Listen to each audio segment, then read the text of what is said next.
DCD, आप double crown director हैं। पर जयराम जी, मैं थोड़ा सा बैकग्राउंड में जानना चाहता हूँ कि आपकी लाइफ कैसी रही, बैकग्राउंड कैसा रहा, इस बिज़नेस में आप कैसे आए, छोटी सी जगह से आप बिलोंग करते हैं, कैसे इतना बड़ा बिजनेस खड़ा हुआ?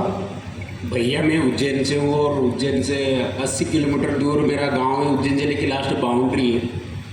आज भी वो 50 साल पीछे है लगभग। अगर कोई शूट फूट में चला जाए तो ऐसे लोग रहते हैं आगर के, वो इनर में उनको पहुँचाएगा वहाँ से। ये कंडीशन है। कोई लोग नए नए पहले आते थे तो वो जैसे माकड़ों एक ब्लॉक पड़ता है, तो अगर कोई वो कीमती चीज़ या जैसे वॉच भी है तो वहाँ पर रख करके फिर आते थे। जैसे कोई अधिकारी किसी भी मॉनिटरिंग के लिए भी आते थे। तो ये ऐसे बैकग्राउंड में मेरा जन्म हुआ है। और मेरी फैमिली की बात करें तो हम 5 भाई बहन हैं और बहुत पुअर फैमिली से। वो बात अभी 2-4 महीने के बाद जो भी DU सिटी जाएंगे तो पूरी बताएंगे उसमें। तो वो थोड़ी सी बताइए कैसा क्या बैकग्राउंड है आपका? 6-7 बीघा ज़मीन हुआ करती थी। मेरे फार्मर किसान हुआ करते थे और ज़मीन ऐसी जगह हुआ करती थी जो जंगली जानवर रहते हैं।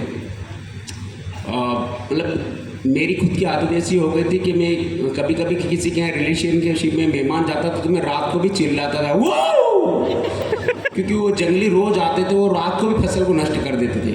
तो मैं दिन में जैसे जॉब भी करता था या पढ़ाई भी करता था, तो पढ़ाई करने के बाद में मैं खेत पे जा कर के जो भी खेती का काम रहता था छोटा मोटा, मेरे माता पिता का उसमें वो काम हाथ बटाता था। मैं पढ़ाई नौकरी होने के बाद में भी पढ़ रहा था और मेरी पूरी पढ़ाई लगभग शासकीय स्कूल में और हॉस्टल में हुई। मतलब मेरे ऊपर खर्च नहीं हुआ। मेरे ऊपर कहीं 500-400 रुपये जो खर्च होता था फीस का इकट्ठा कहीं आता था तो वो मैं घर वाले से लेता था। नहीं तो मेरी लगभग कॉलेज तक पढ़ाई ऐसे ही चली हॉस्टल में। और जब पढ़ते टीचरशिप की जॉब निकली तो मैंने आवेदन किया तो भाग्य से जॉब लग गई। तो मैं और कुछ तैयारी करना चाहता था। तो पुअर फैमिली से थे तो मेरे भैया ने मम्मी पापा ने उन्होंने क्या कि पहली बार जॉब लगी तो ठुकराना नहीं चाहिए, क्योंकि वो संविदा बेस थी और वर्ग 2 में लगा था। उस समय 3500 रुपये मिला करते थे। ये कब की बात है, कौन सा? ये 2001 की बात है भैया। 3500 रुपये मिले? 3500 रुपये। तो मैंने मना कर दिया कि मेरे को नहीं करना है, क्योंकि इससे ज़्यादा तो मुझे कहीं दूसरी जगह जॉब मिलेगी तो आपसे और खर्च लेना पड़ेगा। और घर की ऐसी स्थिति नहीं थी, घर की ऐसी स्थिति नहीं थी कि घर वाले सपोर्ट कर पाए। तो मेरे बड़े भैया आए, उन्होंने बताया अपना समय लीजिए। मैं कंसोल से रिक्वेस्ट करूंगा पानी के बॉटल्स और टिश्यू पेपर यहाँ रखवा दें प्लीज़ पोडियम पे जी। तो घर वाले मम्मी पापा ने और बड़े भैया ने उन्होंने समझाया कि पहली जॉब है, ठुकराना नहीं चाहिए। तो उन्होंने ऐसा बोला कि तू ऐसा करके तेरी पढ़ाई भी कंटिन्यू करना, और उसी गांव में स्कूल खुल रहा था मिडिल स्कूल, तो तू यही ले ले। मैंने कहा चलो ठीक है, घर पे कम से कम रहेंगे तो ये जितने आ रहा है ये तो बचेगा। तो मैंने गांव पर वही लिया। उसके बाद में क्या कि घर पे अपने देखते थे स्थिति ऐसी थी, तो आगे की पढ़ाई को फिर मैंने पढ़ते कंटिन्यू किया। वैसे मैं MSc हूँ, MA हूँ, DEd हूँ, BEd हूँ, हिंदी मुद्रा लेखन हूँ, सब जॉब में आने के बाद में किया। मतलब बहुत सारी जो डिग्रियाँ शिक्षा विभाग में होती है वो कोई नहीं छूटी हुई। वो सब आपने पढ़ाई की? वो सब मैंने जॉब के साथ में पढ़ाई की, उसके साथ में मैं खेती में भी हाथ बटाया करता था। डायरेक्ट सेलिंग बिजनेस कब आया आपका? डायरेक्ट सेलिंग बिजनेस से आया कि मैंने 10-12 साल जैसे गांव में ही जॉब कर रहा था। फिर 2004 में 3 में शादी हो गई, 4 या 5 में बच्चे का जन्म हुआ। तो बच्चा उसके नाना के यहाँ पर, मामा के यहाँ पर ही मतलब बड़ा हुआ अधिकतर। फिर जब उसकी एजुकेशन की बात आई तो मैं उज्जैन शिफ्ट हो गया। उज्जैन से थोड़ी सैलरी भी बढ़ गई थी, क्योंकि 10-12 साल हो गए थे तो 25-30 हज़ार रुपये आने लग गए थे। तो मैं उज्जैन से जब स्कूल के लिए जाता था तो मैं प्रकाश जी मेरे अपलाइन स्पॉन्सर, उनके घर के सामने से जाता था। ये कब की, कौन से साल की बात? ये 2016 अप्रैल मई जून की बात है। पर मैंने उस समय ज्वाइन नहीं किया था। तो इन्होंने मेरे को फ़ोन किया कि सर आप स्कूल जाओगे कल? मैंने की जी सर, कि मैंने मेरे घर की एक दुकान का ओपनिंग रखा हुआ है, मैं किराने की दुकान डाल रहा हूँ और उसमें मैंने ऐसे सवाल पार रखा है, देखिए थोड़ा बहुत समय निकालेंगे तो आपकी बड़ी कृपा होगी। तो मैंने कहा ठीक है, जा तो रहे उधर से। तो इन्होंने बुलाया तो मैं स्कूल से जल्दी आ गया उधर से। तो वहाँ पर देखा कि वहाँ 30-40 लोग बैठे और विक्रम माल्या जी का इंतजार कर रहे हैं। फिर वहाँ करके मुझे पता चला कि यहाँ पर काय की दुकान थी कि वेस्टेज की मीटिंग है। तो मैं इस चीज़ से क्या कि कुछ परिवार में रिलेशनशिप में कुछ लोगों ने ऐसी पता नहीं चिट फंड मनी सर्कुलेशन को कंपनियां कर रखी थी, मुझे जानकारी थी नहीं, मैं क्योंकि मैं प्रेशर हूँ, तो उनको कोई सफलता नहीं, कोई आपको डायरेक्ट सेलिंग एक्सपीरियंस नहीं है? हाँ मुझे कुछ भी एक्सपीरियंस था। तो मैंने उनको देखा था तो उन्होंने को कोई सफलता नहीं मिली थी, तो दिमाग में नेगेटिविटी थी कि ये इंडस्ट्री ऐसे लोगों की है जिनके पास में कोई रोज़गार नहीं है या बिल्कुल ऐसे उठे गिरे निकम में इस प्रकार के लोगों के लिए। दूसरी ओर थॉट ये बन गई कि मैं वेस्टेज को वेस्टेज के नाम से बोलता था कि मेरे हाँ पहले से इसलिए बोलता था कि मेरे गांव में कुछ ऐसे लोग रहते थे जो कुछ निम्न तबके के थे, उनके पास में मैंने वेस्टेज के साबुन यूज़ करते हुए देख लिया, तो उनके 3rd क्लास का यूज़ कर रहे होंगे, वो मेरे हिसाब से मैंने यूज़ नहीं किया। वहाँ मीटिंग में गए तो हमने मालवा सर ने बुलाया, तो वहाँ जैसे ही मीटिंग चालू हुई और हम इससे नेगेटिव थे, उठ करके वहाँ से एक जहाँ मीटिंग चल रही थी वहाँ से बाहर के एक पेड़ के नीचे हम 10-12 टीचर आकर के खड़े रह गए। वो मालवीय जी को कोसने लगे कि अपना समय बर्बाद किया नहीं, रोका नहीं। फिर उन्होंने बोला कि यार खाना ना बन गया है, तो इससे वहाँ पर और कुछ भी चर्चा मालवीय सर ने कुछ डेमो में बताया था, तो उन्होंने थर्माकोल और फ्लेक्साइल का डेमो बताया था। तो वहाँ आकर के 2-4 लोग और आए हमारे जो वहाँ बैठे थे, यार गजब का प्रोडक्ट था यार, कि उन्होंने ना थर्माकोल को गला दिया। अरे मैं इनको खा लेंगे अपन तो पेट में कुछ हो जाएगा, किसी के चक्कर में अपन सी बेकार सी बातें रहती है। मतलब आपने तो कर दिया था, आपने नेगेटिव और कर दिया। और लोगों को नेगेटिव तो सर को बहुत कोसा इनको कि समय 2-3 घंटे बर्बाद किए। फिर भी उन्होंने बोला रिक्वेस्ट की थी, हम जाने लगे कि सर भोजन तैयार हो गया, खाना खा के जाना। हमने खाना खाया ना, हम निकल गए। फिर 2-4 दिनों फिर प्रकाश सर का फ़ोन आया, तो मैंने फ़ोन नहीं उठाया। एक दिन उज्जैन किसी काम से आएंगे तो घर पे आ गए, तो सर फ़ोन नहीं उठा रहे। मेरे को पता नहीं यार सर, मैंने जानबूझ करके नहीं उठाया, मेरे को हो सकता है साइलेंट होगा कि मीटिंग में होगा, मैं तो नहीं उठाया होगा। तो इन्होंने कुछ प्रोडक्ट मेरे को दिए, तो मेरे को चलो इनको यूज़ करो सर के। इन्होंने कुछ 1-2 चीज़ें मेरे को चाहिए थी, तो मैंने कोई परफ्यूम ने, हेयर ऑयल ने, कोई शॉप वॉप ने, ऐसे 2-4 प्रोडक्ट, तो मुझे क्वालिटी में बहुत अच्छे लगे वो। तो मैं सर से 5-6 महीने तक जब भी मुझे कोई प्रोडक्ट लगता था तो मैं इनको फ़ोन कर दिया करता था कि सर मुझे इस प्रोडक्ट की आवश्यकता है। इन्होंने बोला सर आपका रजिस्ट्रेशन करवा लो, ID बना लो। उनको सर नहीं बनाना मुझे, आप प्रोडक्ट दे दीजिए मुझे, जो प्रोडक्ट अच्छे लग रहे हो। इन्होंने कुछ हेल्थ के प्रोडक्ट भी दिए, तो मैंने वो भी यूज़ किए, वो भी अच्छे लगे। फिर एक बार मीटिंग में ले गए, तो ऐसे ही लोग अब नए सीखे हुए रहते हैं, उनको भी ऐसा प्रकार का, तो जब भी देखे तो कोई ऐसी चीज़ नहीं बताई जो इस पार पैदा हो, बस बार ताली बजवाए। कोई भी नया आया तो कोई मतलब डायरेक्टर भी नहीं था उसमें, इन्होंने भी शुरुआत की थी, ऐसी मीटिंग उन्होंने इन्वाइट करी। वहाँ से और ज़्यादा नेगेटिव हो गया मैं उस मीटिंग को अटेंड कर, उस मीटिंग को कि दिन में दोपहर में 12 बजे नहीं बोल रहे गुड मॉर्निंग, दे ताली। तो मैंने फिर फ़ोन उठाना बंद कर दिया इनका यार फोकट में समय बर्बाद कर। एक बार क्या हुआ कि इत्तेफाक से विक्रम मालविया सर की मेरे घर के जस्ट बैक साइड में मीटिंग थी, तो मैं फ़ोन उठा तो दिन वापस घर आ गए कि सर मैं लास्ट बार आपको बोल रहा हूँ कि एक ये मीटिंग ये देख लो, इसके बाद में नहीं बोलूँगा। तो मैंने कहा कि चलो छुटकारा मिलेगा, इनको प्रॉमिस करते हो तो इनको बिल्कुल प्रॉमिस करता हूँ। तो ये आए तो मैं मालविया सर की मीटिंग में गया, तो थोड़ा मुझे व्यवस्थित प्लान अच्छा लगा। मैंने ये देखा कि खोलने के लिए कुछ भी प्रोडक्ट अपन को अच्छे लग रहे, क्योंकि मैं प्रोडक्ट यूज़ कर चुका था। तो फिर मैंने कि ठीक है, तो मैंने इनको बोला कि ID बना लो। तो इन्होंने बोला कि सर आप जॉब करते हो कि मिसेस कर देती, उनको आप तो बना दीजिए। उनको करना ही नहीं था, उनको यूज़ कर रहे हैं, ऐसी बहुत सारी चीज़ें को देखेंगे भी। तो इन्होंने मेरे नाम से ID बना दी। तो मेरी ID बनी है जनवरी 2017 में।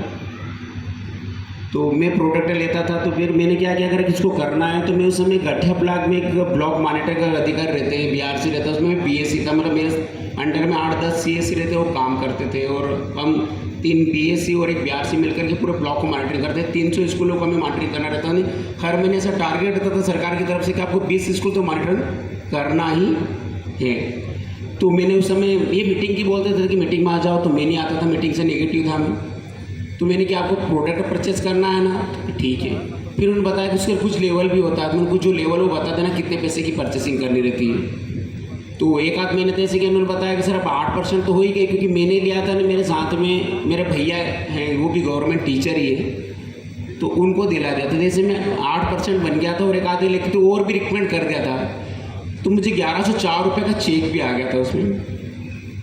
तो मैंने कहा कि यार पैसा तो आता ही है, तो इनको 1100 रुपये में मोटिवेट हो गया। हाँ 1104 रुपये आए मुझे जनवरी महीने में 2017 में। तो फिर मैंने देखा अगर पैसा तो आता है यहाँ से नहीं, बड़े बड़े चेक में। फिर मैंने यूट्यूब पर मैं कुछ सर्च करके देखा तो कि पैसा तो आता है, तो मेरे को अपन बिजनेस करना तो अपने बॉस को कंट्रोल में करो। मैंने मेरे व्यक्ति, क्योंकि मैं मेरे ऊपर बॉस थे, मैं उनके मेरे नीचे भी 8-10 बंदे थे, तो उनको साथ में पूरा ब्लॉक को हम दोनों ही लोग मॉनिटर करते थे। वो तो 5-4 लोग तो वैसे ही काम धकाऊ चलाते थे। तो मैंने सर को प्लान बताया तो सर ने मुझे वो नेगेटिव कर दिया, अरे कि मैं ऐसी किसी कंपनी में नहीं पढ़ता हूँ ना, आप भी मत करो ना, अपन को जॉब के अलावा दूसरा कुछ काम हमको नहीं देखना, नहीं पूरे ब्लॉक को हैंडल करते नहीं है। तो मैंने प्लान बताया, नहीं देखा। फिर अगले महीने में मैं ब्रांच डायरेक्टर बन गया। कैसे बन गया? मैंने क्या करता था कि मैं जैसे स्कूल में मॉनिटरिंग करने के लिए जाता था तो मैं सिस्टम को फॉलो नहीं करता था। मैं जैसे 20 जगह मॉनिटरिंग करने के लिए गया तो मैं उस समय चाहता था कि वो स्कूल से टीचर थोड़ा जल्दी निकल जाए। मैं उस समय में जाता तो वहाँ देखता तो वो खाली पाता तो मैं वहाँ उसका पंचनामा बना करके लाता था। तो एक बार पंचनामा बनता है तो उसकी सैलरी एक दिन की भी कटती है तो लगभग 2-1 हज़ार रुपये कटती है। आजकल सैलरी भी 50-60 हज़ार रुपये तक आराम से मिल जाती है। तो मेरे को फ़ोन लगाता था कि या अपने मित्र को जिसको भी, ये सर आए थे सेंधव सर ने मेरा चालान बन गया है कि पंचनामा बन गया है कि, और वो कट जाएगा तो बाद में जाकर के बड़ी दिक्कत देता है कि आगे जाकर के कहीं ज़्यादा हज़ारों में नुकसान होता है। तो उनका फ़ोन आता था कि सर ये अपने मित्र है, तो उनको एक बात है मेरी, मैं फाड़ दूँ उनका पंचनामा, मैं आगे पेश नहीं करूँगा, पर उनको मेरी खरीगंज में दुकान है, वहाँ से 3.5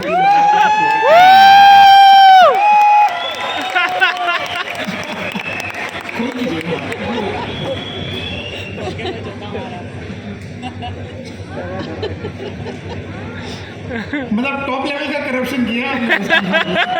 जी भैया। तो उसका भी गलत तरीके से करते हैं तो मुझे खतरनाक वो भी मिला कि चैलेंज भी आया उससे। तब उससे क्या है कि वो पंचनामा बनाया उनको पढ़वा, तो जैसे जो भी अप्लाई नहीं कि जिसके शंकरलाल चौहान सर, वर्मा सर जैसे ही लेवल आता था उन्होंने कहते थे कि लास्ट 27 तारीख तक। वो मेरे को बीच में फ़ोन लगा था, यहाँ मीटिंग है, मैसेज आपने देखा नहीं देखा, तो मैंने कहा सर हम बिजी इतने कि मैं नहीं देखूँ, आप तो बता देना लेवल क्या है। तो वही कहते थे, तो मैं 27-28 तारीख को उनको 5-10 को जिनको 10-20 का पंचनामा बना उनको बोलता था आ जाओ। तो मेरे लिए उस दिन डिपो पर अलग ही टेबल छुट्टी हुई रहती थी, वो सब आते थे, मैं उनको सामान लिख देता था, उनका रजिस्ट्रेशन कर देता और मेरा लेवल वो अपग्रेड हो जाता था। मेरे को बहुत अच्छा चल रहा। तो मैं दूसरे महीने में सिल्वर और चेक 27,000 का मीटिंग हुई। वो मालविया सर ने और मोटिवेट कर दिया। तो मैं अपन तो क्या, अगर कोई थोड़ा बहुत लच्ची में आ जाए तो फिर वो चौधरी बन जाते हैं, तन करके चलते हैं। भैया बोलते हैं नहीं कि मार्केट रास्ता सकड़ा नपन छोड़े, ऐसे चलते हैं। और मालविया सर ने बोला कि अभी तक मध्य प्रदेश में सिल्वर डायरेक्टर पर 27,000 का चेक अभी तक किसी का नहीं आया है। इसे मंच पे गए तो उन्होंने से बोला तो अपन और भी ज़्यादा ही वो खुश हो गए। अब धीरे धीरे क्या हुआ कि इसका इफेक्ट यह हुआ कि हम जो 4 BSc हुआ करते तो उसमें से एक दिव्यांग महिला थी, तो हम उसको ज़्यादा काम का बोझ नहीं देते थे, मिलते थे, पर कभी कभी वो ज़्यादा काम आता तो उनको कुछ बताते तो उसकी ऐसी आदत पड़ गई तो उसकी मर्जी से करती थी वो। तो एक बार हमने उसको डांट दिया कि आपको जो पता है वो काम करो, क्योंकि हम वहाँ जाते थे आगे जिले स्तर पर तो हमें वहाँ डांट पड़ती थी अगर हम कोई काम करके नहीं ले जाओ। वैसे काम पेरेंट्स कंप्लीट रहता था। तो उसको किसी ने सिखाया, वही कि जो लोगों को भी हमने बताया था कि पंचनामा बना था, उन्होंने 2-4 लोगों उन्होंने सिखाया।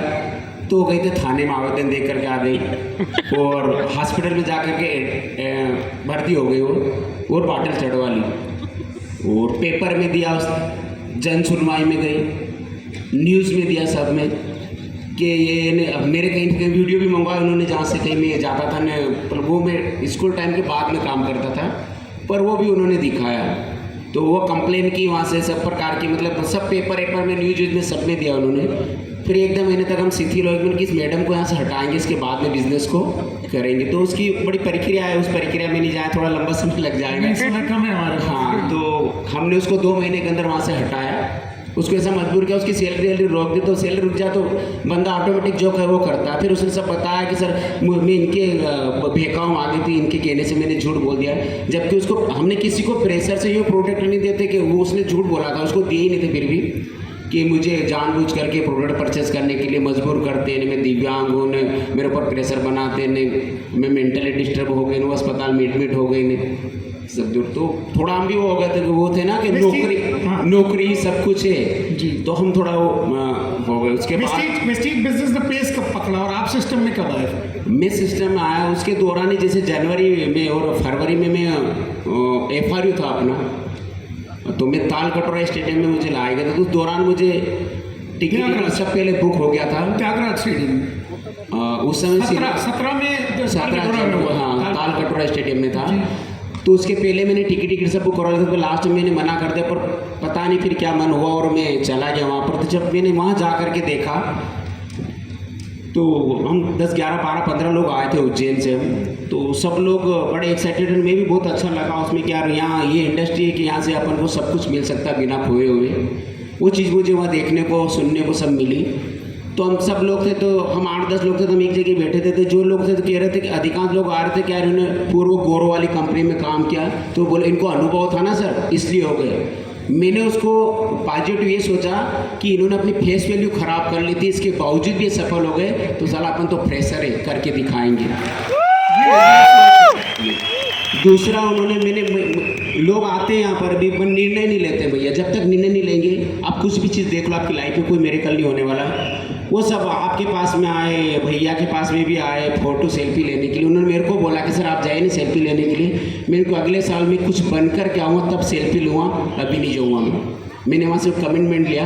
वो अगले FRU में आया तो बीच में वो जो कंप्लेन हो गई थी उसकी वजह से शिथिलता आई। तो धीरे धीरे जाके के डायमंड तो हो ही गया था मैं अगले FRU में। बस अगले FRU में डायमंड हो, फिर वहाँ से सिस्टम में आ गए थे। तो तब मेरे को समझ में आया वहाँ मीटिंग के दौरान कि ताकत इंसान में नहीं होती, सिस्टम में होती है। अगर जयराम से अंदर तेरे अंदर ताकत होती तो मेरे दम पर मैंने नौकरी कर लो, पार्ट टाइम में भी मैंने बहुत सारे काम किए। मुझे स्क्रीन प्रिंटिंग प्रेस का काम याद है। तो जो लोग साल भर में नहीं कमाते थे, वो गर्मी की सीजन में पत्रिका प्रिंट होती तो मैं 3 महीने कमाता था, पर 2 घंटे सोता था मैं। बाइक चलाते चलाते मेरे को कभी बाइक पे नींद आ जाती थी। 1-2 बार गाड़ी रोड से नीचे उतर गई थी, क्योंकि मैं दिन में स्कूल में रहता, शाम को आता तो पत्रिका को प्रिंट करता मिलता। फिर कभी पत्रिका का स्टॉकेज खत्म हो जाता तो मैं 60-70 किलोमीटर दूर बाइक से रात को पत्रिका लेने जाता था। वहाँ से ले करके रात की 12-1 बजे निकलता था वापस। और किसी का ऑर्डर था कि पत्रिका देनी सुबह, तो उस काम को भी। दूसरा ऑटो पार्ट्स की दुकानें, सब बहुत सारे पार्ट टाइम बहुत सारे बिजनेस में हाथ मारे थे मार्केट में। तो उनको अपने अंदर जो दम होता तो अपन को सफलता मिल जाती। ताकत होती है सिस्टम में, तो अपन को विनिंग टीम एजुकेशन सिस्टम को फॉलो करना है, अपनी ग्रोइंग अपलाइन को। तो समय समय किसी भी मीटिंग ट्रेनिंग को मिस नहीं करता हूँ, सिस्टम को फॉलो करता हूँ। सबसे ज़्यादा टूल्स को फॉलो करता हूँ। ये मेरी चीज़ में मैं डुप्लीकेट करता हूँ। जैसे जितेंद्र जी दाइमा है तो सबसे ज़्यादा टूल्स के ऊपर ही काम करते हैं, कुछ भी नहीं हमारे पास, सब कुछ रेडी है। अगर हम अपनी मैं कहता हूँ कि मेरे में दम होता तो बन जाते हैं मुझे सिस्टम में। दूसरी बात, एक किताब पढ़ने की भी थोड़ी आदत है, तो किताब पढ़ता रहता हूँ। तो मैंने एक बुक पढ़ी थी, तो वहाँ से मुझे पढ़ने को मिला था कि एक समझदार इंसान होता है वो सिर्फ अपने आप को बदलना चाहता है, और एक भटका हुआ इंसान होता है वो दुनिया बदलने की बात करता है, दुनिया बदलना चाहता है। तो उनको दुनिया करे या ना करे, दुनिया सिस्टम को अपनाए या ना अपनाए, अपन को सिस्टम में प्लग होना है। तो जिस दिन से वहाँ वो बताया कि पहले 125 PV का कोर्स चलता था, वहाँ जाने के बाद में 2 तारीख को जेब में पैसा है या नहीं है मैं कोर होता था।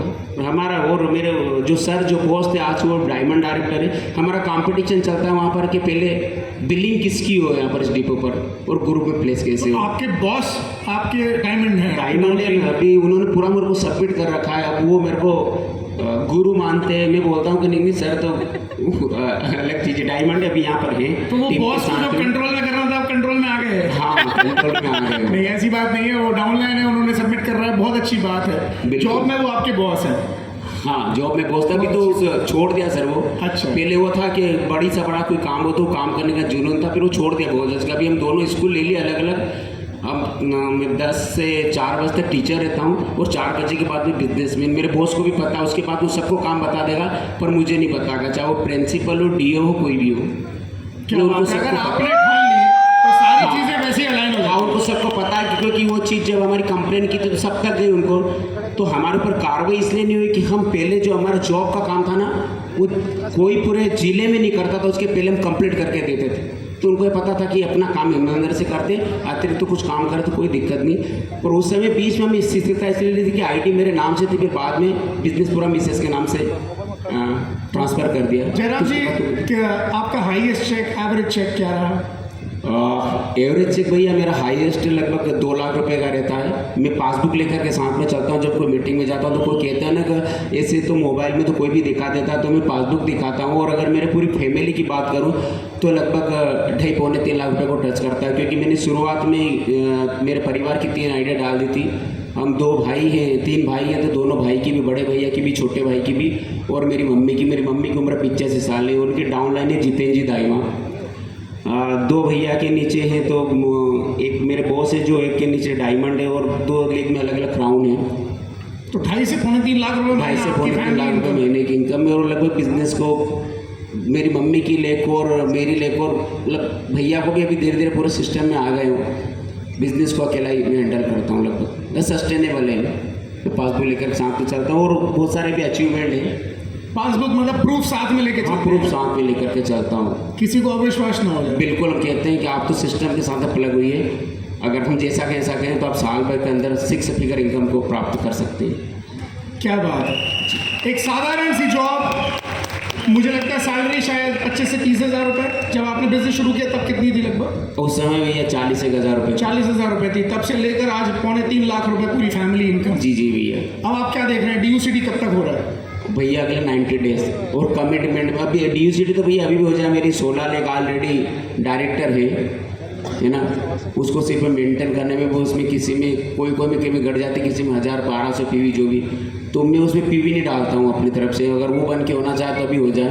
पर जो विनिंग टीम की गाइडलाइन है कि 5 लाख प्लस का चेक, तो कमिटमेंट कर रखा है स्टाम्प पे लिख करके, और पूरा स्टैम्प पेपर पे लिख के कमिटमेंट। बिल्कुल लदानी सर को पता है। अभी वो ये चीज़ें लदानी सर अभी आशीष भैया की शादी में आए थे, तो उनकी मीटिंग हमने अटेंड की थी, ग्रुप मीटिंग की थी हमारे लिए उन्होंने। तो वहाँ से उनको बड़ा निर्णय लिया ठोस रूप से।